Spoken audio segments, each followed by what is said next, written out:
주님을 향한 노래 중심 잃은 예배 내려놓고 이제 나 돌아와 주님만 예배해요. 성경은 하나님의 존재를 전제하고 시작합니다. 그래서 성경은 하나님이 어떻게 존재하시게 되셨는지에 대해서는 전혀 설명이 없고 그냥 존재하시는 하나님께서 천지를 만드시고 사람을 만드셨다고 선언합니다. 창세기 1장 1절을 같이 보겠습니다. 시작. 태초에 하나님이 천지를 창조하시니라. 선언이에요. 태초에 하나님이 천지를 창조하셨다. 창세기 1장 27절입니다. 시작. 하나님이 자기 형상 곧 하나님의 형상대로 사람을 창조하시되 남자와 여자를 창조하시고 그랬어요. 하나님이 자기의 형상을 따라 사람을 창조하셨는데 남자와 여자를 창조하셨다고 선언합니다. 하나님은 사람을 남성과 여성 이렇게 두 개의 성으로만 만드셨어요. 그래서 사람은 남자와 여자로만 구분해야지 제3의 성, 제4의 성이 있으면 안 됩니다. 그것은 창조의 질서를 무너뜨리는 것입니다. 여러분, 제3의 성은 없어요. 하나님은 사람을 남자와 여자로만 만드셨어요. 지금 우리가 살고 있는 시대는 성이 21개라고 말합니다. 세상에 미쳐도록 하는 거죠. 이처럼 성경은 하나님이 천지와 사람을 만드셨다는 사실을 성경의 첫 번째 책인 창세기 1장에서 선언하고 있는데요. 지구상에 존재하는 모든 책 가운데서 천지와 사람을 내가 만들었다고 주장하는 책은 단 한 권도 없습니다. 종교의 경전에도 없습니다. 사실 이 선언은 아무나 할 수 있는 게 아니에요. 생각해 보십시오. 감히 어떤 사람이 이런 주장을 할 수 있겠어요? 상상할 수 없는 이야기입니다. 그런데 놀랍게도 성경은 하늘과 땅 그리고 사람을 하나님이 창조하셨다고 아주 분명하게 선언하고 있습니다. 여러분, 성경이 어떻게 이런 주장을 할 수가 있을까요? 실제로 하나님이 천지를 만드시고 사람을 만드셨기 때문에 그렇게 말씀할 수가 있는 것입니다. 이렇게 천지 만물을 만드시고 사람을 하나님이 만드셨는데요. 문제는 이 하나님을 눈으로 볼 수가 없다는 것입니다. 그래서 사람들은 말합니다. 눈으로 볼 수 없으니까, 눈이 안 보이니까 하나님은 존재하지 않는다. 그래서 이렇게 요구합니다. 하나님을 보여줘라. 그러면 나도 믿을게. 하나님 보여주라는 거예요. 그렇다면 우리가 눈으로 볼 수 없는 하나님의 존재를 확인할 수 있는 방법이 있을까요? 눈으로는 아무리 봐도 하나님이 보이질 않아요. 그런데 성경은 하나님이 존재하고 있다고 선언하고 그분이 천지를 만드시고 사람을 만들었다고 선언하는데 이 하나님의 존재를 우리가 어떻게 확인할 수 있을까요? 우리가 읽었던 로마서 1장 18절에서 20절을 다시 한번 봅니다. 먼저 18절을 읽겠습니다. 시작.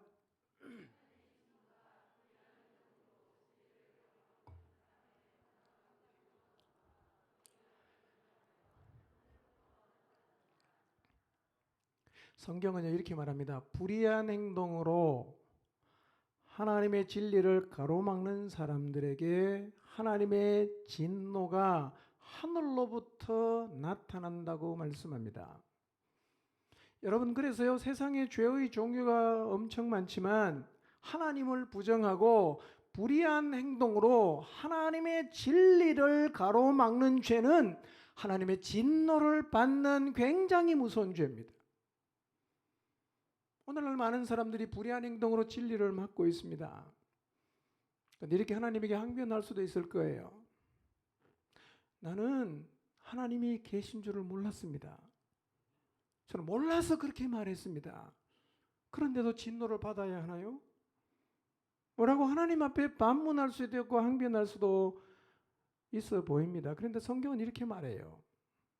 로마서 1장 19절을 봅니다. 시작.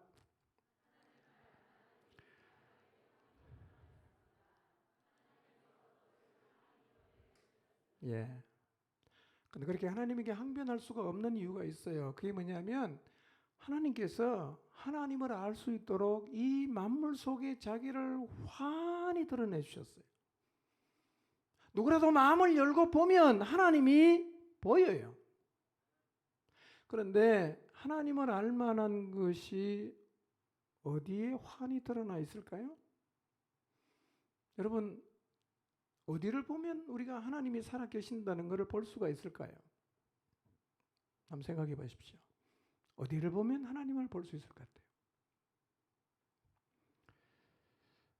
로마서 1장 20절입니다. 읽습니다. 시작. 창조 때로부터 하나님의 보이지 않는 속성, 곧 그분의 영원하신 능력과 신성은 사람이 그 지으신 만물을 보고서 깨닫게 되어 있습니다. 그러므로 사람들은 핑계를 댈 수가 없습니다. 그랬어요. 하나님의 보이지 않는 속성, 그분의 영원하신 능력과 신성은 그가 지으신 만물 가운데 분명히 나타나 있어요. 그래서 만물을 보면 하나님이 진짜 계신다는 사실을 충분히 알 수 있어요. 간신히 아는 게 아니라 충분히 알 수 있어요. 그래서 만물 가운데 살았던 사람은 나는 하나님이 계신 것을 몰라서 믿지 못했다고 핑계할 수가 없습니다. 마지막 날 심판의 자리에서 사람들은 지옥으로 가라는, 불못으로 가라는 심판주의 판결 앞에서 아무 말도 못하고 그 무서운 불못으로 스스로 갑니다. 이유가 무엇인가? 핑계할 수가 없어요. 다 보여줬어요. 이보다 더 확실히 보여줄 수가 없어요.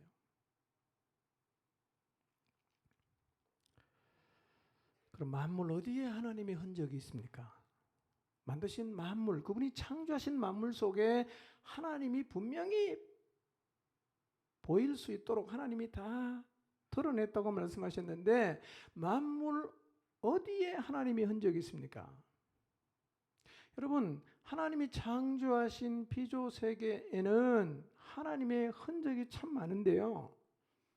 제 눈에는 천지 만물 속에서 하나님의 능력과 신성이 너무너무 많이 보여요. 사람도 가만히 생각해 보면 하나님 보입니다. 물을 봐도 하나님이 보입니다. 우리가 땅에 발을 딛고 사는 것을 봐도 하나님이 보여요. 산의 나무를 봐도 하나님이 보입니다. 흔한 흙을 봐도 하나님이 보입니다. 왜냐하면 하나님은 만물 속에 자신을 환하게 드러내 주셨기 때문입니다. 그래서 오늘은 간략하게 만물 속에 나타나 있는 하나님의 흔적을 몇 가지 살펴보도록 하겠습니다. 우리가 지구라는 별에 살고 있습니다.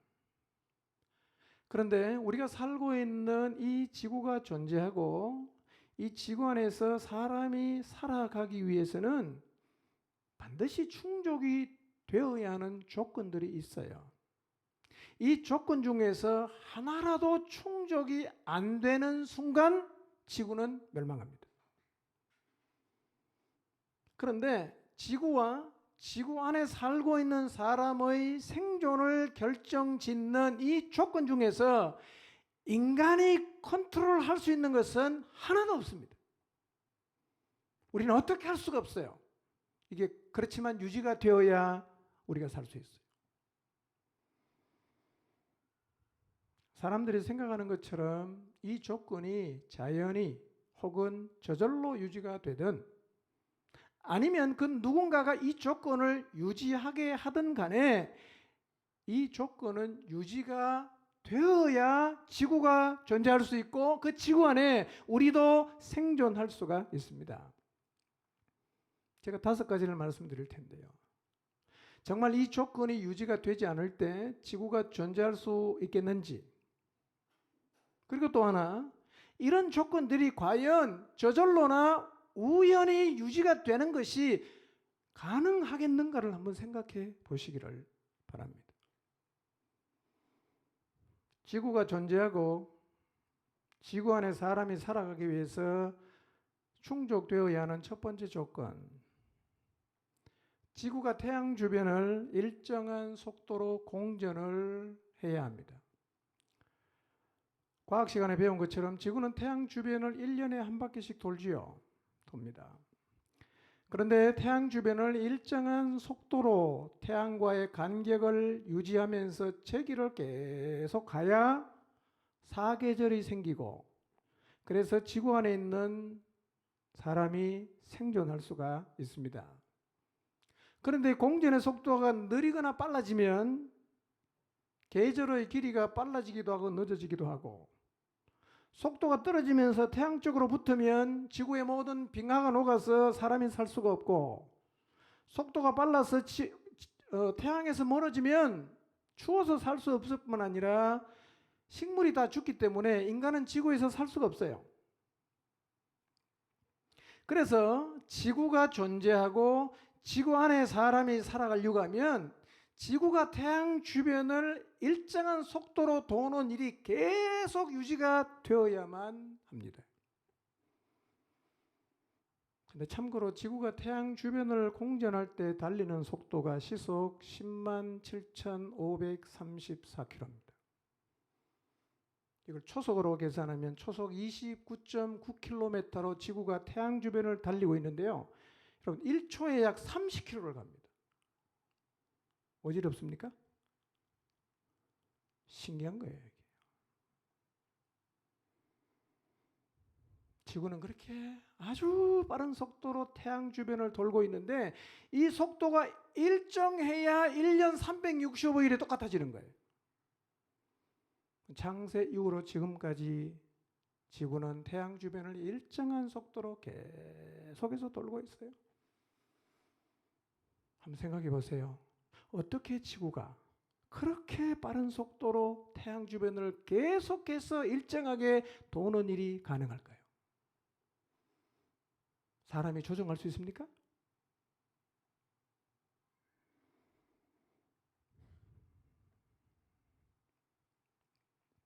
놀라운 사실은 창세 이후로 지금까지 지구는 그렇게 계속해서 돌고 있어요.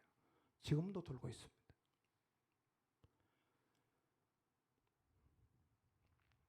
지구가 존재하고 지구 안에 사람이 살기 위해서 충족되어야 하는 두 번째 조건, 지구가 매일 한 바퀴씩 자전을 해야 됩니다. 자전. 지구는요, 태양 주변을 시속 10만 킬로 이상으로 계속 공전할 뿐만 아니라 시속 1700km 속도로 돌아요, 이렇게. 여러분 다 튕겨져 나갑니까?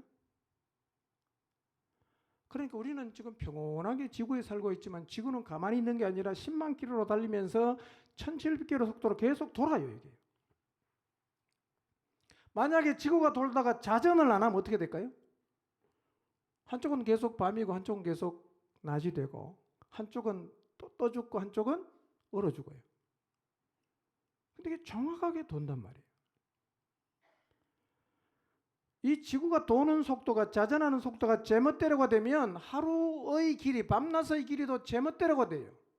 모든 것이 헝클어집니다. 결국 지구 안에 사람이 살 수가 없게 돼요. 여러분, 지구를 시속 1700km 속도로 돌리는 이 일을 사람이 영향을 줄 수 있습니까? 우리가 전혀 영향을 줄 수 없어요. 그런데 이 조건이 유지가 돼야 지구가 존재할 수 있습니다. 신기하게 우리는 지구 안에 잘 살고 있어요.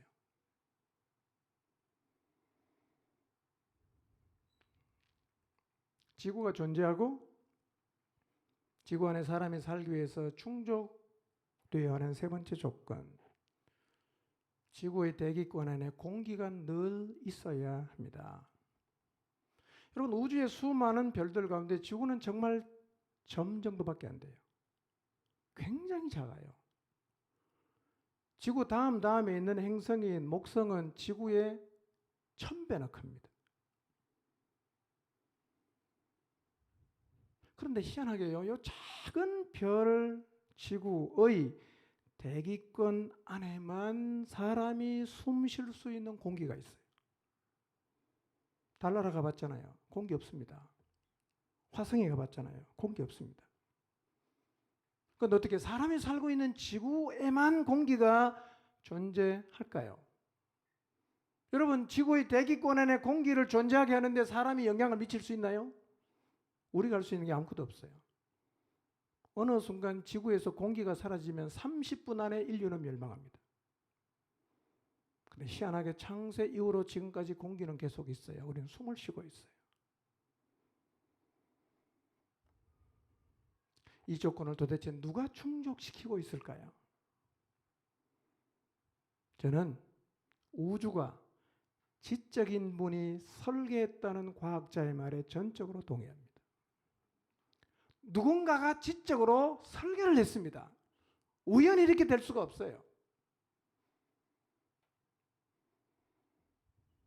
지구가 존재하고 지구 안에 사람이 살기 위해서 충족되어야 하는 네 번째 조건. 지구에 작용하는 중력의 법칙이 단 1분이라도 멈추지 않고 계속 작동해야 합니다. 우리가 살고 있는 지구가 둥글어요. 둥근 지구가 그리고 엄청난 속도로 앞으로 달리면서 돌아가거든요. 여러분, 1700km로 돌아가면 다 사람들이 날아가게 돼 있어요. 10만 킬로로 달리는데 어마어마한 거예요. 그런데요, 사람도 안 날아가지만 이 지구 이 밑에 붙어 있는 엄청나게 무거운 빌딩들도 안 날아가잖아요. 다 붙어 있잖아요. 왜 붙어 있습니까? 중력의 법칙이 계속해서 작용하고 있기 때문입니다.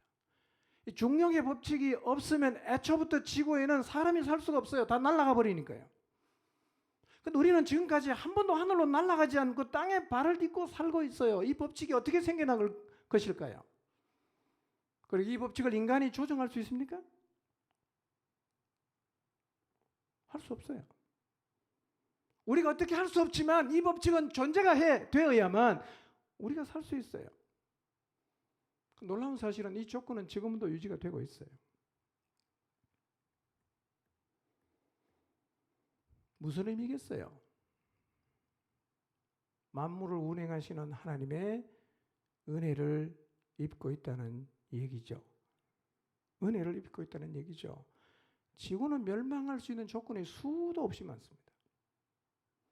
튕겨지 않아가면 끝나는 거예요. 지구가 존재하고 지구 안에 사람이 살기 위해서 충족되어야 하는 다섯 번째 조건입니다. 그것은 태양계의 행성들이 자기 위치에서 일정한 속도로 계속해서 돌아야 됩니다. 행성이 뭐냐면 움직이는 별이에요. 항성이 뭐냐면 가만히 있는 별이에요. 그런데 태양계에는 8개의 행성이 있는데 다 돌아요. 계속 태양 주변을.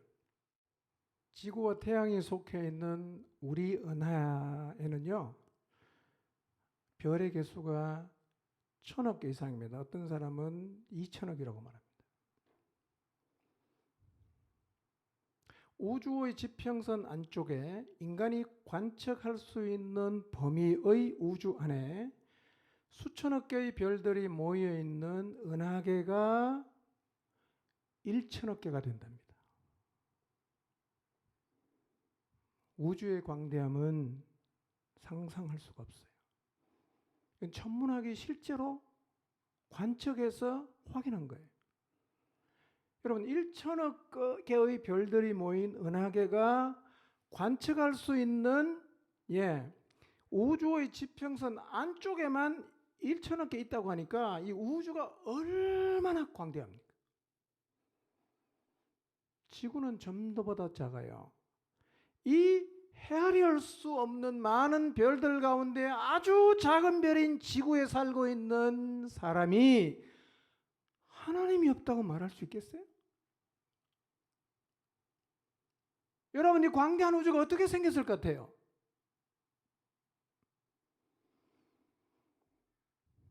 그런데 그 많은 별들 중에서 지구가 속해 있는 태양계의 행성들의 크기와 위치도 우연이라고 보기가 어려운데요. 우리가 살고 있는 지구는 태양으로부터 세 번째 행성이고 그 다음에 화성을 지나면 목성이 있어요. 근데 과학자들이 이 목성이 없으면 지구가 어떻게 되는가에 대해서 시뮬레이션을 해봤어요. 첫 번째 나온 결과는 목성이 사라지면 얼마 지나지 않아서 지구가 산산조각이 나고 만다는 결과가 나왔어요. 말씀드린 것처럼 목성은 지구의 약 1000배 크기입니다. 상상되십니까?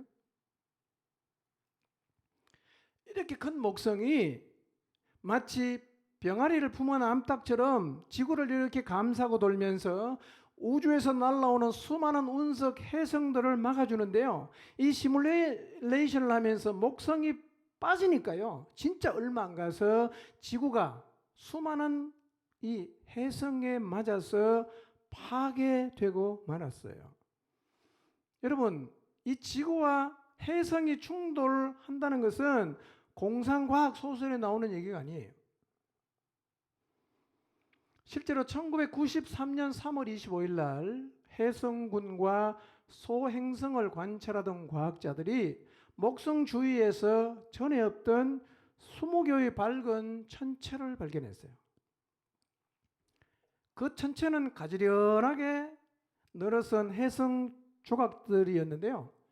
그것을 발견한 과학자 이름을 따라 그 해성을 슈메이커 레비 9으로 명명했어요. 저게 어떻게 될 것인가? 온 세계 이목이 지목이 집중이 되었는데요. 과학자들이 그 경로를 예측해 보니까 이 해성 조각이 목성에 차례로 부딪힐 것으로 예상했어요. 실제로 1994년 7월 16일과 22일에 걸쳐서 슈메이커 레비 9 이 해성이 목성과 충돌했어요. 당시 이 장면은 허블 우주 망원경과 여러 곳의 망원경에 잡혔어요. 당시 해성이 목성에 부딪히면서 폭발할 때 이 목성 표면의 온도가 수천 도에 이르렀다고 합니다. 놀라운 것은요, 지름 수백 미터에서 1km 정도의 해성 조각이 초속 60km 속도로 목성과 충돌했는데 이 목성 안에 지구만한 크기의 지역에 영향을 미쳤다고 합니다. 만약에 목성이 없었더라면 그 운석이 지구에 떨어지면 지구는 끝나는 거예요. 두 번째 결과가 있어요. 그게 뭐냐?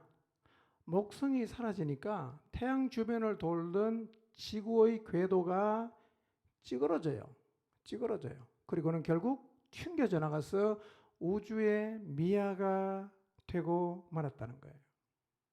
그러니까 태양계에 있는 모든 항성과 행성들이 중력과 공간과 시간의 놀라운 질서와 조화 속에서 힘의 균형을 이루고 있다는 거예요.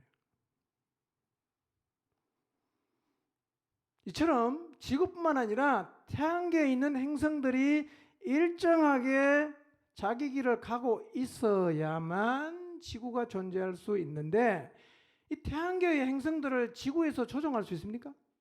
우리가 할 수 있어요? 없어요.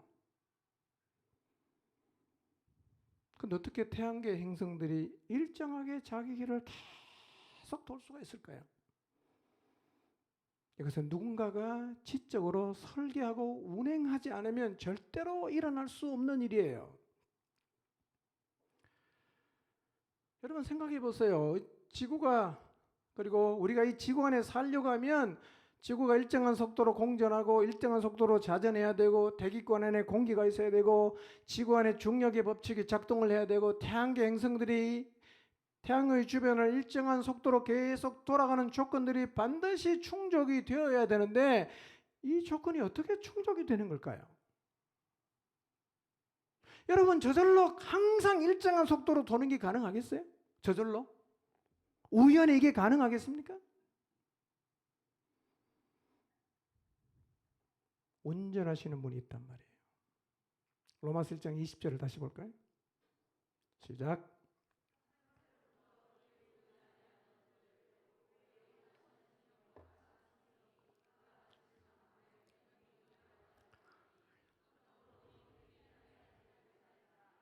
네. 지금 제가 말씀드린 것이 하나님의 영원하신 능력과 신성이에요. 우주가 태양계가 유지되면서 지구가 존재할 수 있는 것이 바로 하나님이 살아계신다는 증거입니다. 우리는 이런 것들을 보면서 하나님을 보아야 합니다. 지금도 하나님이 살아계셔서 이 만물을 운행하시고 계십니다. 이 사실 위에서 내가 살 수 있어요. 이 사실 위에라야만 지구가 존재할 수 있습니다. 그래서 마음을 열고 만물을 보면 하나님의 흔적이 보이는 것이 너무 많습니다. 하나님은 나중에 하나님 앞에 가서 저는 하나님이 계시는 거 진짜 몰랐습니다 라고 변명할 수 없도록 이 만물 속에 자기 자신을 분명하게 환하게 다 드러내 놓으셨어요. 핑계할 수 없습니다.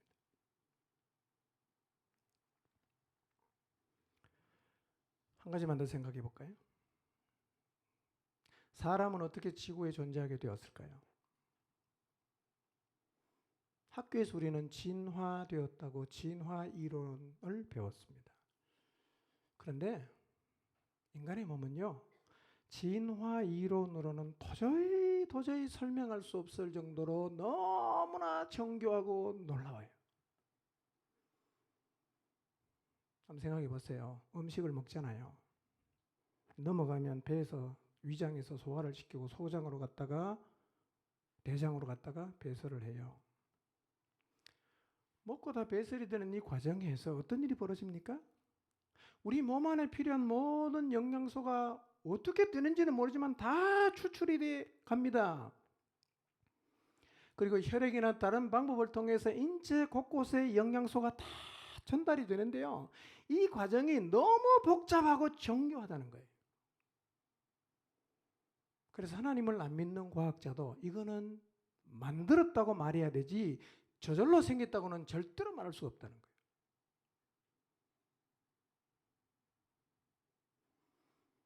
여러분, 이렇게 정교하고 복잡한 인체가 미생물이 진화되면서 저절로 만들어지는 게 가능할까요?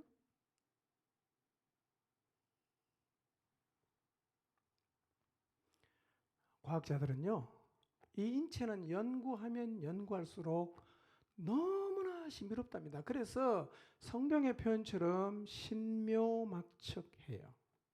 우리 몸 안에 있는 많은 장기들이 있습니다. 근데 이 장기들이 서로 상호작용을 하고 다 연결이 되고 있어요. 우리 몸 안에 심장, 간, 신장, 췌장, 위장, 소장 독립적으로 존재하는 게 아니라 다 연결이 되어 있는데요. 이게 어떻게 연관이 되는지는 과학자도 설명을 못합니다. 설명할 수 있는 게 너무 많아요. 근데 되고 있어요. 인간의 몸은 마치 소우주와 같아요.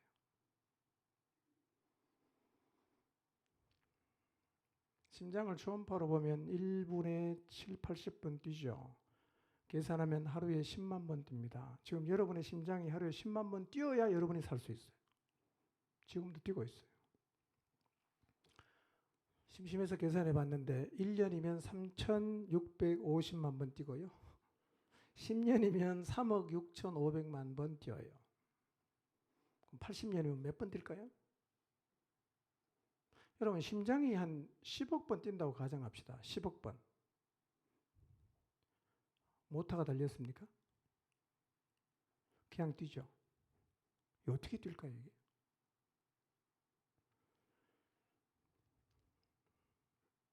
어떻게 우리의 심장은 태어나서 죽을 때까지 수리를 한 번 안 해도 계속 뛸 수가 있을까요?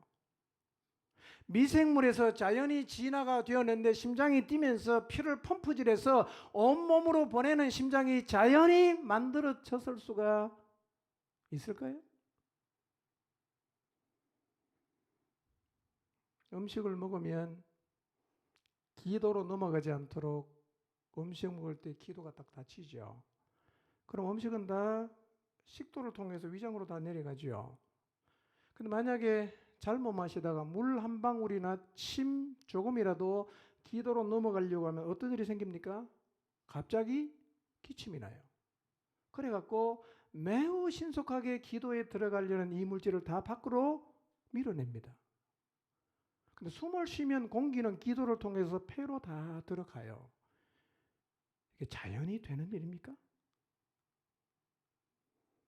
지적으로 설계하지 않으면 이런 일은 절대로 생기지 않습니다. 우리 몸 안에 있는 신경과 근육도 연구하면요, 너무너무 놀랍답니다.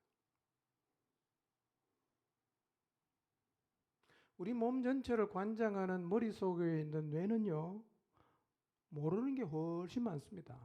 뇌가 어떤 작용하는지요, 아직도 밝혀내지 못한 게 너무너무 많아요. 과연 이렇게 정교한 인체가 미생물에서 진화하면서 저절로 신경이 만들어지고 저절로 근육이 만들어지고 장기가 생기면서 상호작용을 하도록 진화될 수 있을까요? 아무리 우연히 가능할 수 있다고 해도 이 우연은 확률이 없어요. 확률이 없어요. 인간은 성경의 기록대로 태초에 하나님께서 자기의 형상을 따라 사람을 만드셨어요. 이 창조론을 뒷받침할 수 있는 최근에 과학이 밝혀낸 게 뭐냐면 인간의 몸 안에 설계도가 있다는 걸 발견했어요. 설계도. 인간 몸 안에 있는 세포 하나를 다 이렇게 풀어서 적으면요, 세포 한 개가 100만 페이지가 넘는답니다. 100만 페이지. 근데 우리 몸 안에 있는 세포가 몇 개인지 아십니까? 60조 개에서 100조 개입니다. 그럼 이 설계도의 양이 얼마나 엄청날지를 한번 상상해 보십시오. 그래서 우리의 인체가 그렇게 정교하게 작동하는 거예요. 그렇기 때문에 우리의 인체가 그렇게 신묘막측하게 움직일 뿐만 아니라 아무리 연구를 해도 어떻게 그렇게 되는지를 못 밝혀냅니다.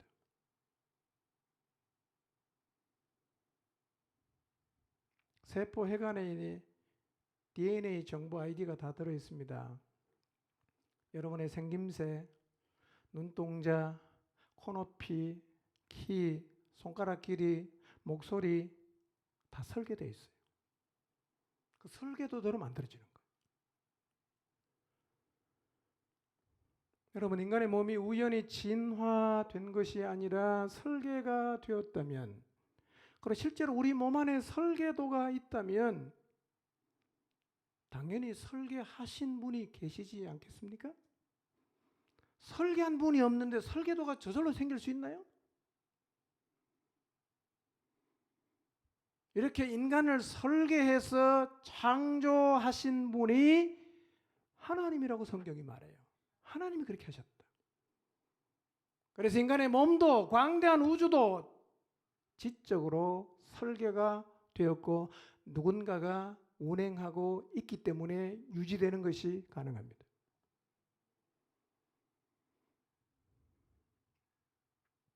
이렇게 천지와 사람을 설계하여 만드시고 한치의 오차도 없이 운행하고 있는 지금도 살아계시는 하나님을 부정하는 것은 인간이 지을 수 있는 가장 큰 죄입니다.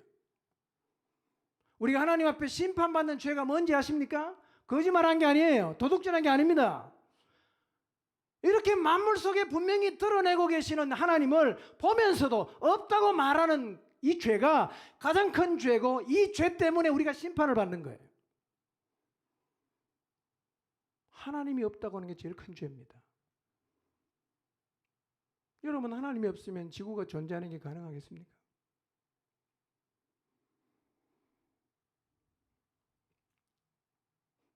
우리가 지구에서 숨 쉬면서 살 수 있는 것은요, 하나님의 은혜가 지금도 우리에게 미치고 있다는 얘기입니다. 그분이 설계하신 대로 운행 안 하시면 우리는 지구에 살 수가 없어요. 이런 하나님의 은혜를 날마다 입고 살아가는 인간이 하나님이 없다고 말하면 이게 보통 죄겠습니까? 그저는 마땅히 심판받아야 됩니다. 그리고 진짜 하나님은 심판합니다.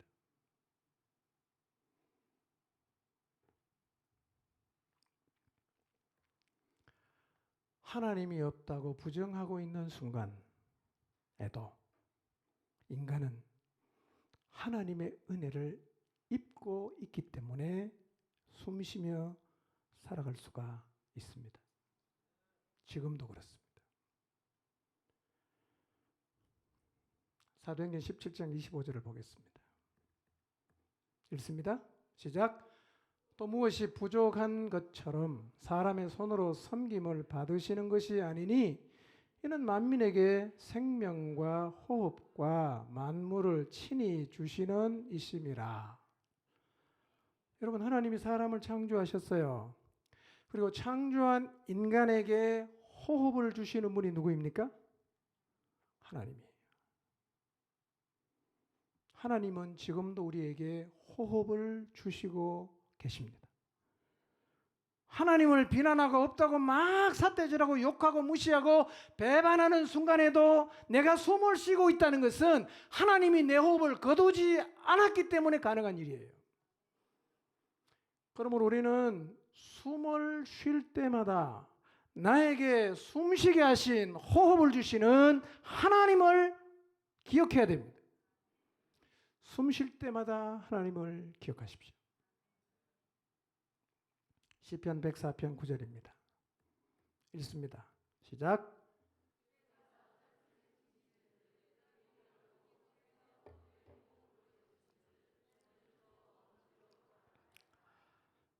자, 누가 호흡을 거두십니까? 주께서 그들의 호흡을 거두신 즉 그들은 죽어 먼지로 돌아가나이다. 어느 날 우리에게서 하나님이 호흡을 거두시면 우리는 죽습니다. 그리고 결국 먼지로 돌아가요. 그런데 나는 지금 숨을 쉬고 있어요. 무슨 의미일까요? 하나님이 아직 내게 기회를 주시는 거예요. 하나님의 은혜를 아직 완전히 거두어 가시지 않은 것입니다. 그러므로 모든 인간은 하나님이 호흡을 거두어 가시기 전에 하나님께로 돌아가야 되는 거예요. 여러분이 호흡하고 있을 때 하나님께로 돌아오셔야 됩니다. 이사야 2장 22절입니다. 읽습니다. 시작.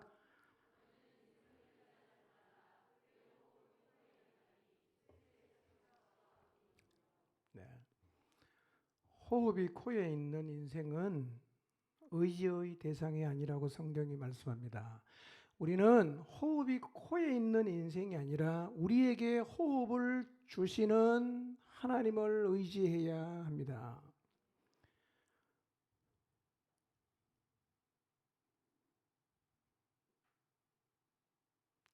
나를 창조하신 하나님을 기억하십시오. 전도서 12장 2절입니다.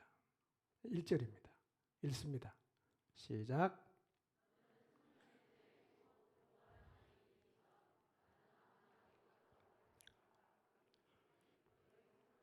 기억하라.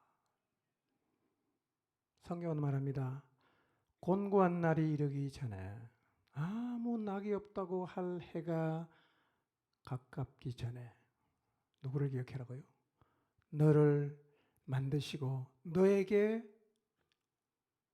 호흡을 주신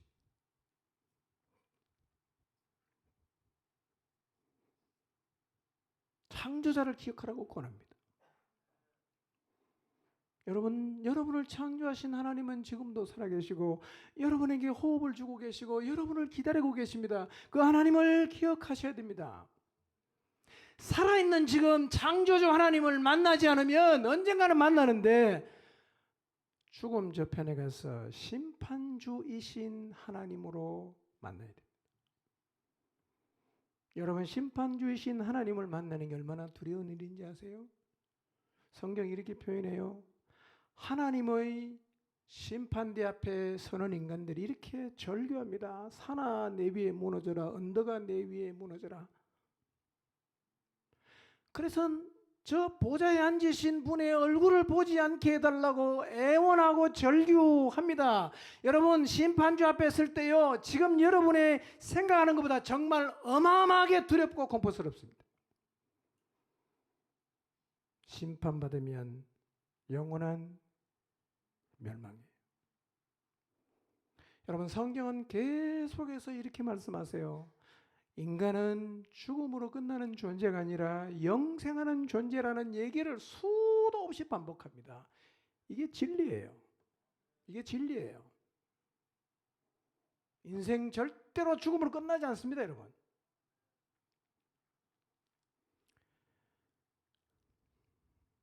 시편 14편 1절을 읽어봅니다. 시작.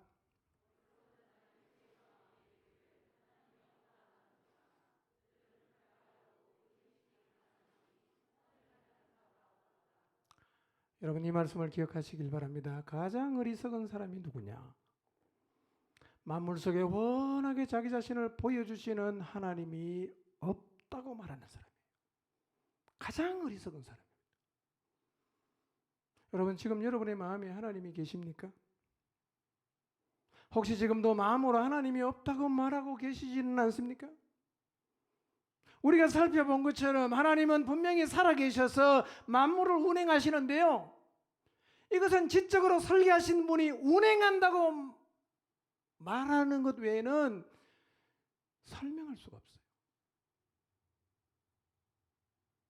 우리가 전혀 조정할 수 없어요. 근데 이게 그 조건이 창세 이후로 지금도 한 번도 흔들어지지 않고 그대로 유지가 되고 있어요. 하나님이 살아계신다는 가장 확실한 증거예요. 하나님이 우주를 설계하시고 사람을 지적으로 설계하셨다는 가장 확실한 증거입니다. 그러므로 하나님의 피조물인 인간은 살아있는 동안 자신을 창조하시고 지금도 호흡을 주고 계시는 하나님께로 돌아가는 게 가장 중요한 일이에요. 돌아가셔야 합니다. 마음에서 하나님을 지워버린 사람, 이게 제일 큰 죄라고 했죠. 그래서 하나님을 떠나간 인간은 심판을 받고 영원한 멸망으로 다 가야 됩니다. 다 가야 돼요. 그건 하나님이 사람을 사랑하셨어요. 그래서 심판받고 멸망으로 가는 인간들을 구원할 수 있는 길을 여셨어요. 구원의 길이 뭔지 아십니까? 하나님을 마음에서 지워버리는 가장 악한 죄를 지은 인간은 심판을 받고 영원한 형벌의 자리로 다 가게 되는데, 그래서 하나님을 떠나 있는 인간에게 가장 필요한 것은 심판과 형벌의 자리에 가기 전에 구원을 받는 거예요. 구원을 받아야 돼요. 하나님이 세상을 사랑했어요. 그분의 아들을 보내셨어요.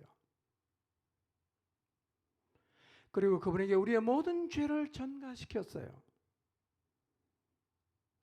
성경이 그렇게 말하거든요. 갈라디아서 1장 4절을 보겠습니다. 읽습니다. 시작.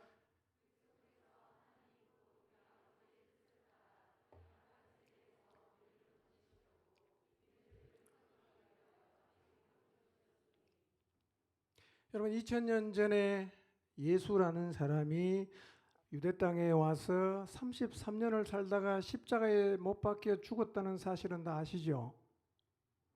근데 성경은 2000년 전에 유대 땅에 오신 예수라는 분이 십자가에서 죽으신 이유가 갈라디아서 1장 4절에 보니까 하나님을 떠나간 우리의 죄를 대속하기 위함이라고 말씀합니다. 하나님을 부정해서 심판과 멸망으로 가야 되는 우리의 죄는 하나님이 우리의 죄를 사하기 위해서 보내신, 우리의 죄를 대신 짊어지고 죽으신 하나님의 아들 예수 그리스도 구원자를 믿으면 하나님은 우리의 죄를 사해 주십니다. 그리고 멸망에서 구원해 주십니다. 진리의 말씀인 성경이 그렇게 말해요. 요한복음 3장 봅니다. 14절에서 16절입니다. 읽어볼까요? 시작. 모세가 광야에서 뱀을 든 것 같이 인자도 들려야 하리니 이는 그를 믿는 자마다 영생을 얻게 하려 하심이니라. 하나님이 세상을 이처럼 사랑하사 독생자를 주셨으니 이는 그를 믿는 자마다 멸망하지 않고 영생을 얻게 하려 하심이라 그랬어요. 모세라는 사람은 혹시 아실지 모르겠습니다. 구약시대 이스라엘 백성을 광야에서 인도했던 이스라엘의 지도자였어요. 그런데 모세의 인도를 받아가던 이스라엘 백성이 너무 원망을 많이 했어요. 하나님이 그래서 원망하는 백성들에게 광야에서 불뱀을 보냈는데요. 물리면 다 죽는 거예요. 아우성입니다. 모세가 하나님께 기도했어요. 하나님 이렇게 말씀하셨어요. 놋뱀을 만들어서 장대 높이 달아서 진영 가운데 세워라.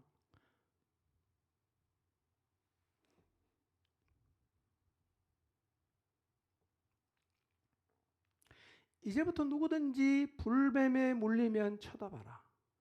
그러면 살아난다. 그래서 모세는 광야에서 뱀을 높이 달았어요. 근데 성경은 이렇게 말하지요. 인자도 들린다는 거예요. 인자가 누구냐면 예수 그리스도예요. 예수님도 들렸어요. 어디 들렸습니까? 십자가에 들렸어요. 왜 그분이 십자가에 달렸습니까? 15절은 이렇게 말해요. 이는 그를 믿는 자마다 영생을 얻게 하려고 인자가 십자가에 달리신 거예요. 16절을 보세요. 읽어봅시다. 이게 복음의 핵심이에요. 읽습니다. 시작. 하나님이 세상을 이처럼 사랑하사 독생자를 주셨으니 이는 그를 믿는 자마다 멸망하지 않고 영원한 생명을 얻게 하려 하심이라고 성경이 말하지 않습니까? 여러분이 2000년 전에 이 땅에 오셔서 십자가에 달려 못 박힌 예수 그리스도, 왜 그분이 죽으셨는가? 하나님을 부정하고 떠나간 모든 죄인들이 심판받고 멸망으로 가는데 이 죄인을 구원하기 위해서 그분이 대신 죽어주셨어요. 왜 십자가에 달렸냐? 이는 그를 믿는 자가 영생을 얻게 하려고 그렇게 했다고 성경이 기록하고 있어요. 여러분, 2000년 전에 이 땅에 오신 예수 그리스도는 인간의 죄를 짊어지시고 십자가에서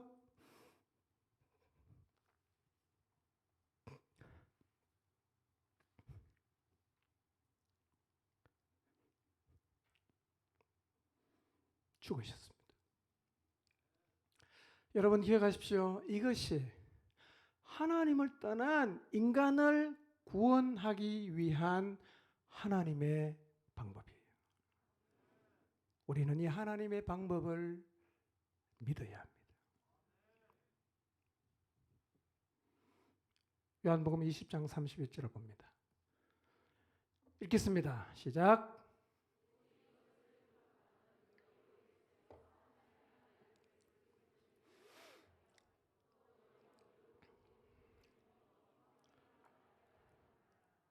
여러분, 성경이 이렇게 말하거든요. 오직 이것을 기록하면, 작게 말하면 요한복음이고 크게 말하면 성경 전체입니다. 성경을 왜 기록했냐?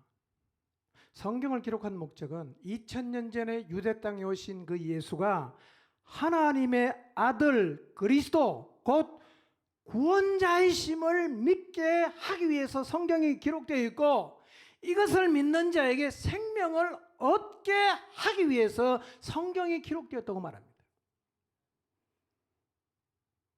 이게 진리예요.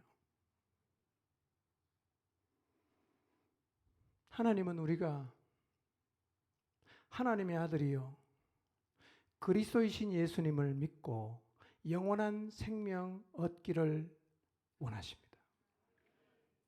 아무 일도 하지 않아도 하나님의 방법을 믿음으로 받아들이면 우리의 죄는 사해지고 영원한 생명을 얻게 된다고 성경이 말씀하고 있습니다. 그리고 이것이 성경을 기록한 목적이라고 얘기하고 있어요. 성경은 수백 번 읽어도 이 얘기합니다. 이게 진리예요. 이 사실을 믿어야 합니다.